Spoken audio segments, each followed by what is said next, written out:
يا حبيبنا علي شايل الله. Sholatnya lancar, insya Allah semuanya yang lain lebih ringan hasilnya. Tapi kalau sholatnya sudah bermasalah, yang lainnya akan lebih bermasalah lagi. Ya, makanya dikatakan sholat dalam keadaan apapun ya. Di atas pesawat tidak ada air, tidak ada debu, tidak ada apa, tidak boleh tinggalkan sholat. Tetap sholat ini tidak bisa ditinggalkan dalam keadaan apapun. Ya, sakit tidak sadar dituntut namanya. Kecuali pingsan, orang pingsan tidak ada hukumnya. Begitu sadar wajib sholat lagi. Orang gila tidak ada hukumnya. Orang sakit tidak bisa gerak semua tubuhnya, hatta matanya tidak bisa gerak pakai hati. Lupa setelah diingat kenangannya, dituntut terus. Ya, jadi tidak ada hukumnya orang boleh meninggalkan daripada sholat sama sekali. Dan juga dikatakan di sini pernah Rasulullah SAW ini didoa, dipanggil untuk makan ya, diundang untuk makan. Setelah itu diminta untuk melakukan sholat. Rasulullah mengatakan ayo kita sholat ya. Diambilkan daripada hasil garis wadah ya.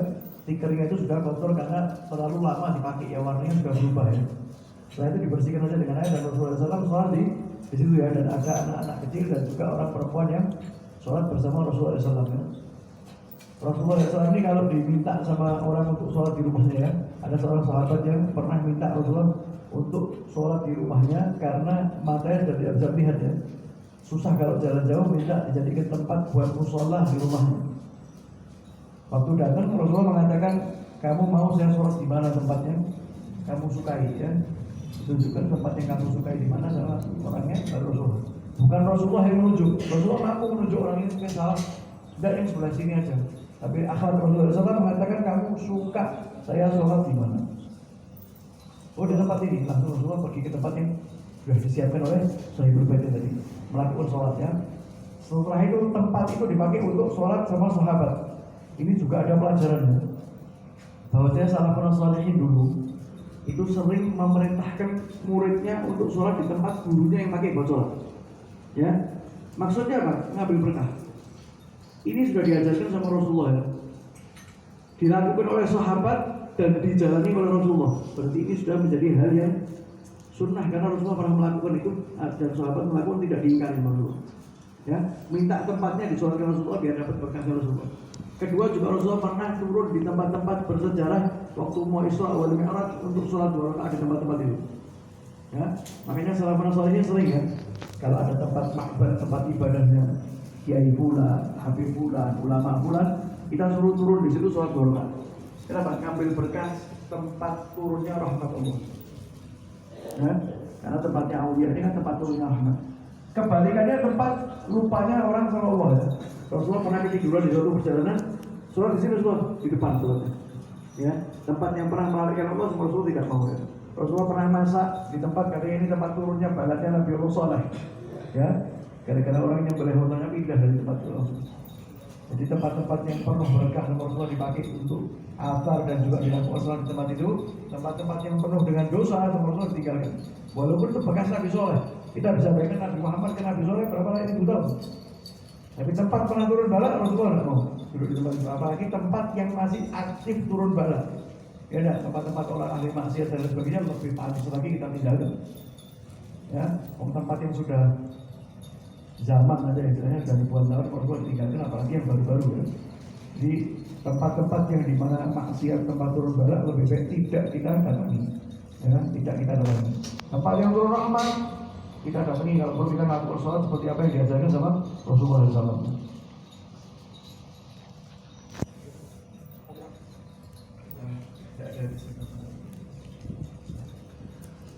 Bismillahirrahmanirrahim. Wa qala suwati wa badahu bi ummihi wa bi qala shaykh Muhammad bin Abdul Walid Hisham bin Abdul Malik قال حدثنا بشر بن المفضل قال حدثني خالد بن القطان عن بكر بن عبد الله عن انس بن مالك قال كنا نصلي مع النبي صلى الله عليه وسلم فيضع احدنا طرف الثوب من شده الحر في مكان السجود. باب اطلاق الانتحال. وابي قال الشيخ حدثنا ادم بن ابي اياس قال حدثنا شعبة قال اخبرنا ابو مسلمة سعيد بن يزيد الازدي قال سالت انس بن مالك أكان النبي صلى الله عليه وسلم يصلي بأن عليه قال نعم باب الصلاة بالخفاف وبه قال الشيخ بن آدم قال حدثنا شعبة عن الأحمش قال سمعت إبراهيم يحدث عن همام بن الحارث قال رأيت جرير بن عبد الله قال ثم توضأ ومسح على خفيه ثم قام فصلى فسجد فقال رأيت النبي صلى الله عليه وسلم صنع مثل هذا قال إبراهيم فكان يعجبهم لأن جريرا كان من آخر من الإسلام وأبي قال الشيخ عن إسحاق بن نصر قال حدثنا أبو أسامة عن الأعمشي عن مسلم عن مسروق عن المغيرة بن شعبة قال وقعت النبي صلى الله عليه وسلم فمسح على خفيه. As-salatu ala firasya, salat di atas kasur ya, diperbolehkan ya. Yang jelas salat ini di tempat yang suci ya, di mana aja boleh. Tapi perlu kita ketahui ya, kalau kita salatnya di atas kasur itu kan empuk kan, harus neken maksudnya ya. Karena patokannya orang sujud itu kalau ditaruhkan kapasnya itu tenggelam ya, istilahnya ketekan ya. Itu patokannya orang kalau mau sujud ya. Ini juga Rasulullah SAW sholat ya di rumahnya seperti saya katakan tadi dengan Sayyidatuna Aisyah di kamarnya. Kalau bangun di malam hari Rasulullah itu sholat. Kalau mau sujud ramas lagi dipegang kaki jenazah. Otomatis dipegang sama Rasulullah, bukan di bagian yang ada kulitnya karena membatalkan daripada wudhu ya. Orang yang wudhunya batal otomatis sholatnya batal. Di kainnya untuk mengasih tahu karena di rumah dulu tidak ada masabih, tidak ada lampu ya. Nah itu saya katakan seperti apa? Karena kecilnya daripada kamar Rasulullah SAW. Jadi Rasulullah SAW di kamar tidak cukup kalau kakinya tetap terbentang ya, kakinya terlurus. Makanya disentuh, ditekuk kakinya Sayyidatuna Aisyah, Rasulullah sudah selesai, baru teruskan lagi. Ya, di riwayat yang lain dikatakan juga ka'ijraril jenazah ya, kayak jenazah itu. Jadi tidak ada tempat lagi gitu tempatnya ya. Mampu Rasulullah SAW untuk punya rumah yang mewah besar, mampu. Rasulullah menunjukkan bahwasanya ini pelajaran ya yang diajarkan sama Rasulullah SAW untuk apa? Untuk umatnya ya. Jadi orang yang punya tempat apa kamar kecil jangan kecil hati ya, karena Rasulullah juga kamarnya kecil. Ya. Orang paling mulia di muka bumi tapi kamarnya kecil ya. Juga dikatakan di sini riwayat yang lain juga sama ya, mutar itu benar bukan kiblat ya. Itu di Rasulullah dan Sayyidatuna di depan kiblat gitu ya. Yang kedua juga di bab yang sujud ala dhawrin bi syiddatil har ya. Sujud dengan pakaiannya di keadaan yang sangat panas ya. Karena kau sujud ala imamatihim wa qalan suwa wa yadu bi kubih. Dikatakan zaman dulu sahabat ini kalau mau sujud dikatakan sujud pakai imamahnya, sujud pakai qalan suwa ya, kopiahnya ya, dan sujud dengan kum ya. Kum ini tangan sini ya. Ini perlu kita ketahui, ini sahabat masih di awal pelajaran Islam ya. Tapi kalau sekarang kita sujud dengan imamah dan kopiah tidak sah sujudnya. Kenapa? Karena salah satu syaratnya sujud itu Allah yasjuda ala syai'in yatahammalu biharakatihi. Tidak boleh kita sujud dengan segala sesuatu yang gerak dengan gerakan kita. Itu tidak diperbolehkan. Kita pakai kopiah, maaf ya, kopiahnya di depannya ini tempat sujudnya ketutup semua, tidak sah. Ya, tidak sah. Sahabat melakukan itu karena baru dari agama Islam ya. Baru. Sujud pakai rida. Ya, waktu sujud tidak dibentangkan gini, tapi masih nyambung, tidak dilepas ya. Sujud di luar tidak sah sujud. Ya, sujud dengan segala sesuatu yang bergerak dengan gerakannya itu tidak diperbolehkan. Nah, ini karena Gharib bin Ahad, sahabat masih baru dari masuk Islam, mereka masih menjalani hukum ya dan pelajaran yang diterima dari Rasulullah SAW. Dikatakan ini sujud dengan pakaiannya di tempat yang panas ya. Emang masjid kita bisa bayangkan sekarang kota Mekah dan Madinah itu panasnya ada umum, apalagi zaman Rasulullah tidak ada rumah, tidak ada apa-apa ya, cuma padang pasir. Dan masjid di zaman Rasulullah tidak ada atapnya. Ya, di riwayat kita sering dengarkan sahabat kalau sujud pas ada hujan sampai ada airnya ya, di bawahnya sujud di tempat yang kepanasan sampai karena tidak ada atapnya. Ya, kita sering dapat riwayat juga seorang Badui masuk ke dalam masjid Rasulullah, kencing di dalam masjid. Ya, karena pada tahu ini masjid apa enggak ya, cuma dibatasi rumah gitu aja, tidak ada tutupnya, tidak ada apa-apa. Jadi makanya sahabat panas ya, di saat yang panas, sholat di tempat yang panas, makanya sampai ditempelkan dengan imamahnya, dengan kopiahnya, dan juga dengan bagian daripada pakaiannya. Ya, juga di riwayat yang tadi dikatakan apakah Rasulullah SAW pernah sholat pakai ini ya, pakai sendal. Juga bisa dikatakan ini huf ya, Hub ini pengganti daripada membasuh kaki. Dikatakan Rasulullah pernah memakai itu ya. Yang jelas kita mau sholat pakai hub ya. Hub itu coba dibikin seperti kayak sepatu gitu, tapi lebih kecil, lebih tipis ya. Biasanya itu dipakai untuk mengganti daripada membasuh kaki. Ya. Nanti ada benar kita bahas tentang hub itu sendiri di pembahasan yang sebelumnya ya. Ada syarat-syarat dan kapan orang itu dibolehkan memakai daripada. Dan juga dari riwayatnya sendiri dikatakan Sayyidina Jarir bin Abdullah ini pernah melakukan wudhu ya, dikatakan wudhu setelah wudhu habis itu pakai hub ya. Ditanya, kamu kenapa kok pakai seperti ini? Dikatakan ra'aitu Nabi SAW sana'a mithla hadza. Sungguhnya saya telah melihat Rasulullah SAW memakai ini tadi. Ya, dan sahabat ini dalam keadaan bingung. Dikatakan oleh Ibrahim, karena yu'jibuhu li'anna Jarir kana min akhir man aslam ya. Sahabat Ibrahim ini kaget ya, karena Jarir ini orang yang baru misalnya masuk Islam. Belum lama Islam, tapi dia sudah mengetahui tentang apa yang biasa dipakai oleh Rasulullah SAW ya. Dan juga Sayyidina Mughirah bin Syu'bah ini pernah ya mengambilkan bencana air untuk Rasulullah SAW. Dan itu setelah itu Rasulullah melakukan wudhu. Setelah selesai melakukan wudhu, baru menggosok daripada hub ya. Kita kalau kaki itu wajibnya dibasuh, tapi kalau kita sudah pakai hub, itu hanya dibasuh depannya aja sedikit cukup ya. Kalau biasanya kan harusnya disiram air semua ya, sampai mata kaki rata. Tapi kalau hub hanya dibasuh di atasnya saja cukup ya. Itu nanti kalau orang yang bukan musafir biasanya 1 kali 24 jam. Tapi kalau musafir bisa sampai 3 hari ya memakai hub. Dan harus memakai hub ini dalam keadaan taharah kamil, wudu sempurna dulu, baru pakai hubnya ya. Mungkin zaman sekarang jarang ya orang yang pakai hub. Tapi kalau di Arab masih ada ya, kalau musim dingin itu mereka masih pakai hub ya. Karena kalau dingin kita wudu kena kaki itu kan lumayan ya. Mereka banyak yang masih ngamalkan dengan memakai hub itu tadi ya. Masih banyak. Bismillahirrahmanirrahim. باب إذا لم يتم سجود أخبرنا صلت ابن محمد أخبرنا مهدي عن واصل عن أبي وائل عن حذيفة رأى الرجل صليت بمحمد أخبرنا مهدي عن واصل عن ابن وائل رأيت رجلا لا يتم ركوعه ولا سجوده.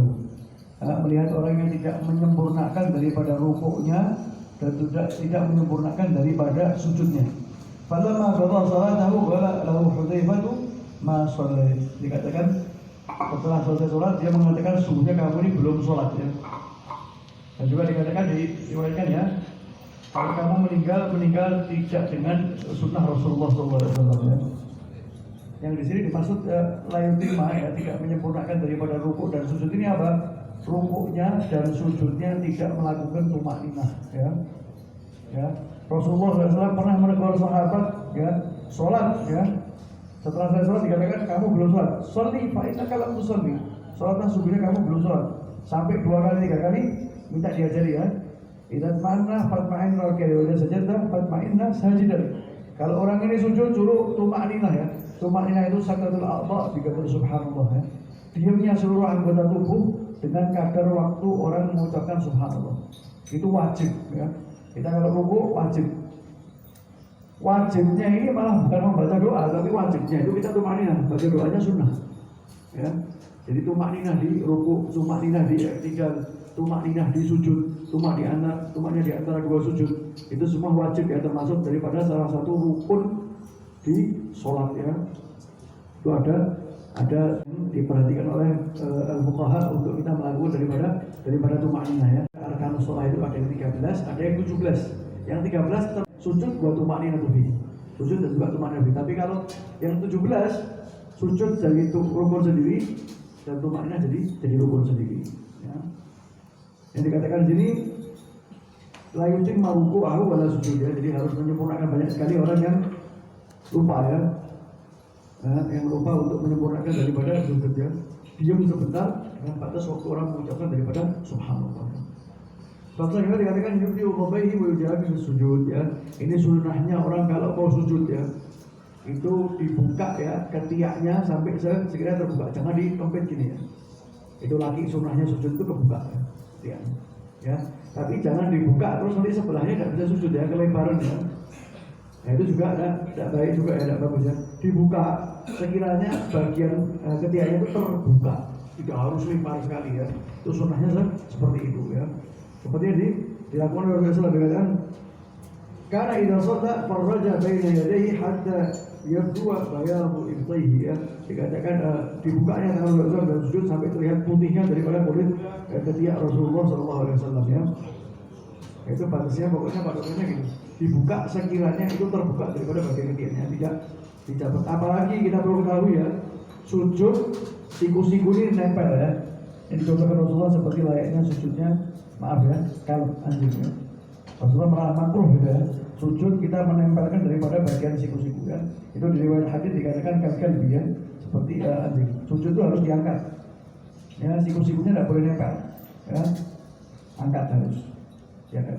Tempatnya sempit, jangan maksa untuk dibuka kan. Itu kalau tempatnya sempit tidak bisa. Ya, kalau tempatnya masih luas dibuka seperti kayak rasanya ketika itu terbuka sedikit ya. Bismillahirrahmanirrahim.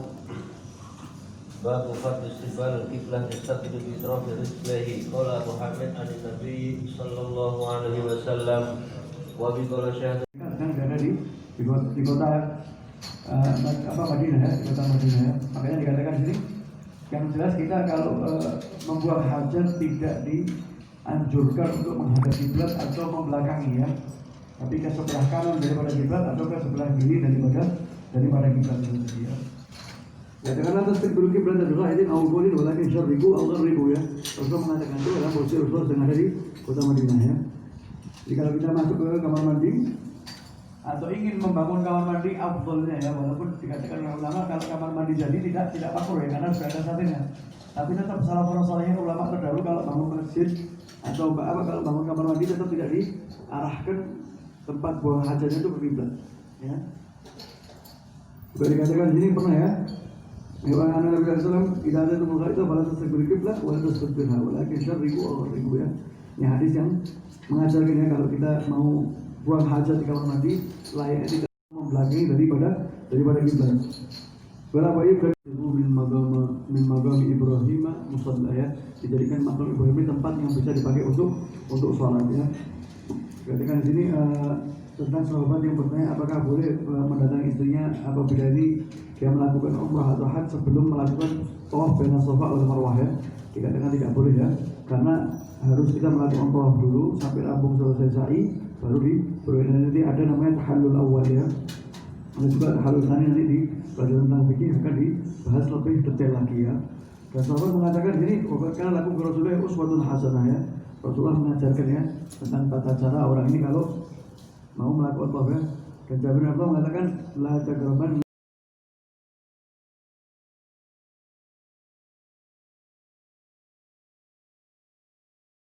orang tidak boleh sampai sudah betul-betul selesai ya daripada